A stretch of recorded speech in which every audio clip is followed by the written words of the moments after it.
The Strange Case of Dr. Jekyll and Mr. Hyde by Robert Louis Stevenson. This is a companion series with Multiverse of Geekdoms reading of Frankenstein, or The Modern Prometheus by Mary Shelley, which he just finished today, so all of Frankenstein is there at Multiverse of Geekdoms' YouTube page to listen to for your pleasure. And now, Henry Jekylls' full statement of the case. I was born in the year 18 to a large fortune, endowed besides with excellent parts, inclined by nature to industry, fond of the respect of the wise and good among my fellow-men, and thus, as might have been supposed, with every guarantee of an honourable and distinguished future, and indeed the worst of my faults was a certain impatient gaiety of disposition, such as has made the happiness of many, but such as I found it hard to reconcile with my imperious desire to carry my head high, and wear a more than commonly grave countenance before the public. Hence it came about that I concealed my pleasures, and that, when I reached the years of reflection, and began to look round me, and take stock of my progress and position in the world, I stood already committed to a profound duplicity of life. Many a man would have even blazoned such irregularities as I was guilty of, but from the high views that I had set before me I regarded and hid them with an almost morbid sense of shame, and thus rather the exacting nature of my aspirations than any particular degradation in my faults that made me what I was, and with even a deeper trench than in the majority of men, severed in me those provinces of good and ill which divide and compound men's dual nature. In this case, I was driven to reflect deeply and inveterately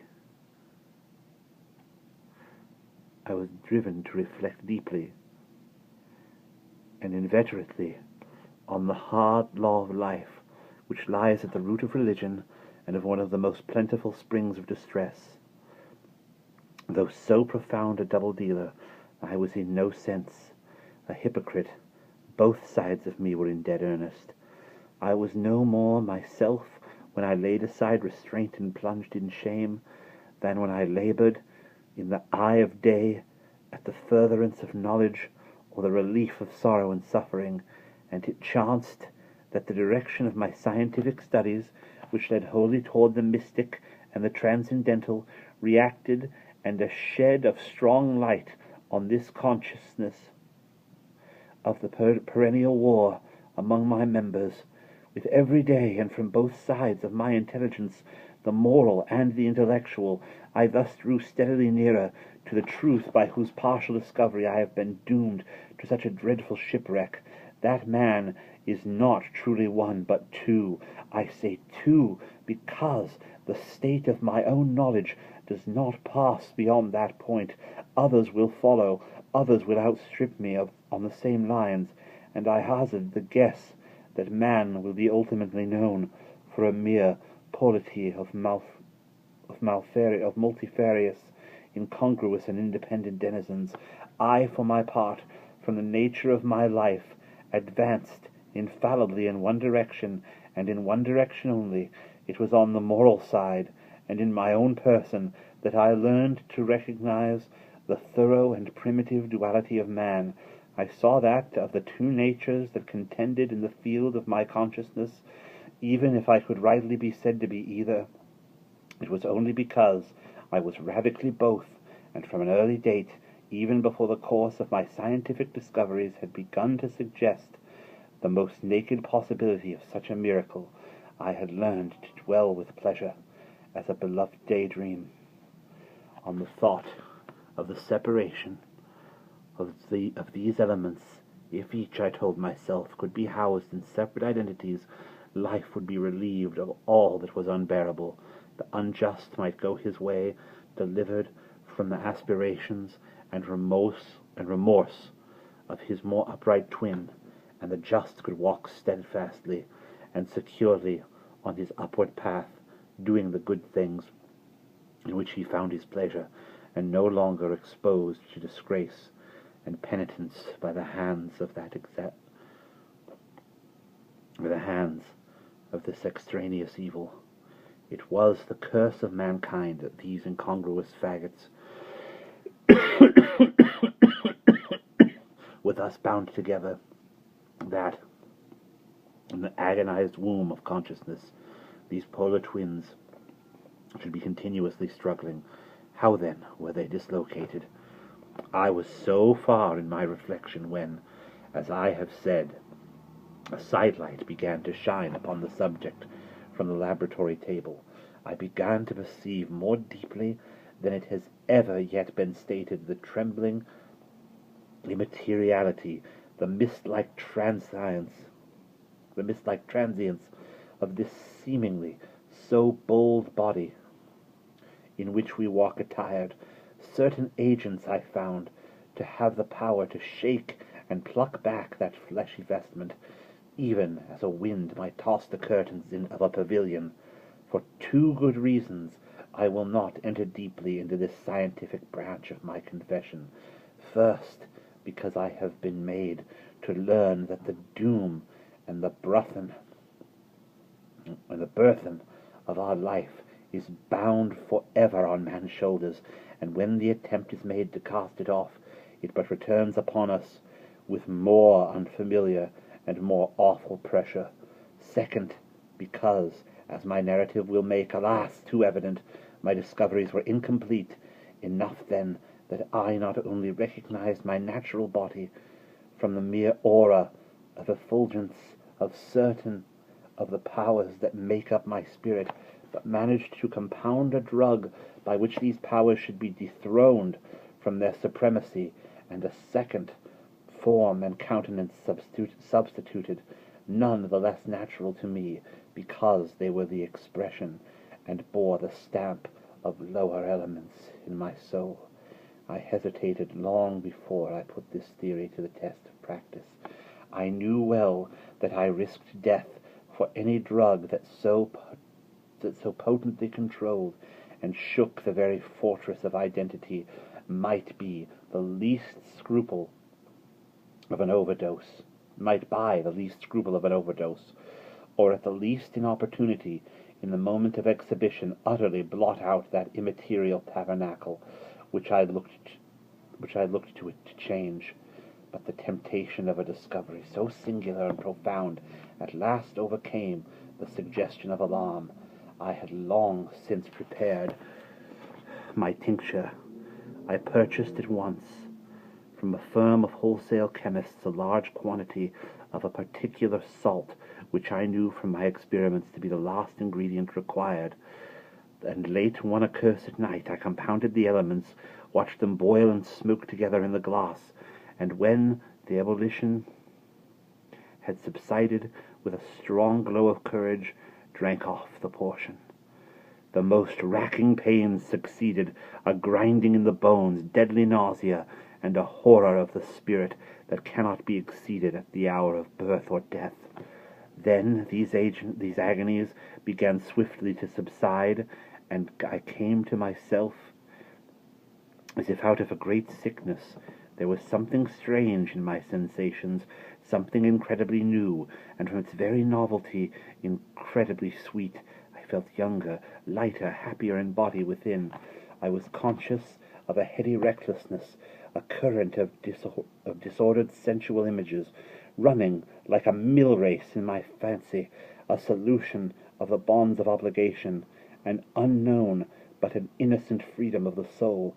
I knew myself at the first breath of this new life to be more wicked, tenfold more wicked, sold a slave to my original evil, and the thought in that moment braced and delighted me like wine. I stretched out my hands, exulting in the freshness of these sensations, and in the act I was suddenly aware that I had lost in stature. There was no mirror at that date in my room. That which stands beside me as I write was brought there later on and for the very purpose of these transformations. The night, however, was far gone into the morning. The morning, black as it was nearly ripe for the conception of the day. The inmates of my house were locked in the most rigorous hours of slumber, and I determined, flushed as I was with hope and triumph, to venture in my new shape as far as to my bedroom. I crossed the yard, wherein the constellations looked down upon me. I could have thought with wonder, the first creature of that sort, that their unsleeping vigilance had yet disclosed to them. I stole through the corridors, a stranger in my own house, and coming to my room I saw for the first time the appearance of Edward Hyde. I must here speak by theory alone, saying not that which I know, but that which I suppose to be most probable. The evil side of my nature, to which I had now transferred the stamping efficacy, was less robust and less developed than the good which I had just opposed. Again, in the course of my life, which had been, after all, 9/10 a life of effort, virtue, and control, it had been much less exercised and much less exhausted, and hence, as I think, it came about that Edward Hyde was so much smaller, slighter, and younger than Henry Jekyll. Even as good shone upon the countenance of the one, evil was written broadly and plainly on the face of the other. Evil besides, which I must still believe to be the lethal side of man, had left on that body an imprint of deformity and decay. And yet, when I looked upon that ugly idol in the glass, I too was conscious of no repugnance, rather of a leap of welcome. This too was myself. It seemed natural and human. In my eyes it bore a livelier image of the spirit. It seemed more express and single than the imperfect and divided countenance I had been hitherto accustomed to call mine, and in so far I was doubtless right. I have observed that, when I wore the semblance of Edward Hyde, none could come near me at first without a visible misgiving of the flesh. This, as I take it, was because all human beings, as we meet them, are coming led out of good and evil, and Edward Hyde, alone in the ranks of mankind, was pure evil. I lingered but a moment at the mirror. The second and conclusive experiment had yet to be attempted. It yet remained to be seen if I had lost my identity beyond redemption, and must flee before daylight from a house that was no longer mine, and hurrying back to my cabinet, I once more prepared and drank the cup, once more suffered the pangs of dissolution, and came to myself once more with the character and stature and the face of Henry Jekyll. That night I had come to the fatal crossroads. Had I approached my discovery in a more noble spirit, had I risked the experiment while under the empire of generous or pious aspirations, all might have been otherwise, and from these agonies of death and birth I had come forth an angel instead of a fiend. The drug had no discriminating action.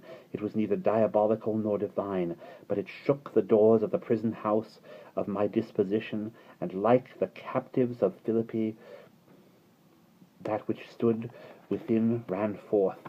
And at that time my virtue slumbered.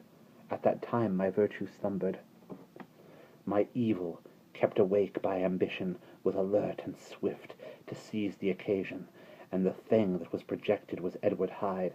Hence, although I had now two characters as well as two appearances, one was wholly evil, and the other was still the old Henry Jekyll, that incongruous compound of whose reformation and improvement I had already learned to despair.